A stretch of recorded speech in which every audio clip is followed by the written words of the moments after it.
তোমরা যারা কল্যাণ ইউনিভার্সিটির আন্ডারে বিভিন্ন কলেজগুলোতে এই বছর সেকেন্ড সেমিস্টার এনইপির পরীক্ষা দেবে এবং তোমাদের যাদের রাষ্ট্রবিজ্ঞান মাইনর বিষয়টি রয়েছে, আজকের এই ভিডিওতে তোমাদের রাষ্ট্রবিজ্ঞান মাইনরের সিলেবাসটা আলোচনা করব।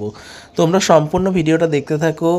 আর যারা চ্যানেলে নতুন আছে চ্যানেলটা অবশ্যই সাবস্ক্রাইব করে দিও, কারণ এই চ্যানেলে এই প্রশ্ন উত্তর সহ সাজেশন নোটস সমস্তটাই তোমরা কিন্তু পেয়ে যাবে।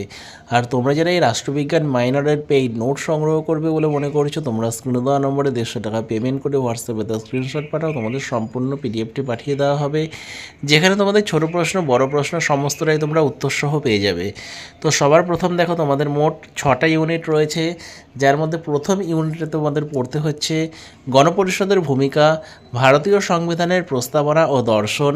ইউনিট 2-এ তোমাদের পড়তে হবে মৌলিক অধিকার ও মৌলিক কর্তব্য, রাষ্ট্র পরিচালনার নির্দেশমূলক নীতি। ইউনিট 3-তে তোমাদের পড়তে হবে ভারতীয় যুক্তরাষ্ট্রের প্রকৃতি ও প্রবণতা, কেন্দ্র রাজ্য সম্পর্ক, পঞ্চম ও ষষ্ঠ তফসিল, পঞ্চায়েত ও পৌরসভা।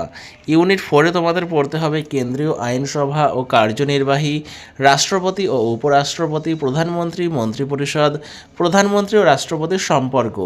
ইউনিট 5-এ তোমাদের পড়তে হবে বিচার বিভাগ, যেখানে তোমাদের রাজ্যসভা ও লোকসভার গঠন ও কার্যাবলী, অধ্যক্ষের ভূমিকা।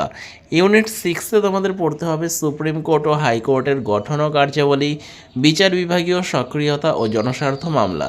এই গেল মোট তোমাদের 6টা অধ্যায়। যারা মনে করছো এই 6টা অধ্যায়ের ওপর ভিত্তি করে পেইড নোট সংগ্রহ করবে, যেগুলো তোমরা পরীক্ষায় অবশ্যই কমন পাবে, তো সেক্ষেত্রে তোমরা স্ক্রিনে দেওয়া নম্বরে যোগাযোগ করো। তোমরা 2 নম্বর, 5 নম্বর, 10 নম্বরের সমস্ত প্রশ্নের উত্তরসহ নোটসগুলো পেয়ে যাবে, যেগুলো তোমরা পরীক্ষায় অবশ্যই কমন পাবে।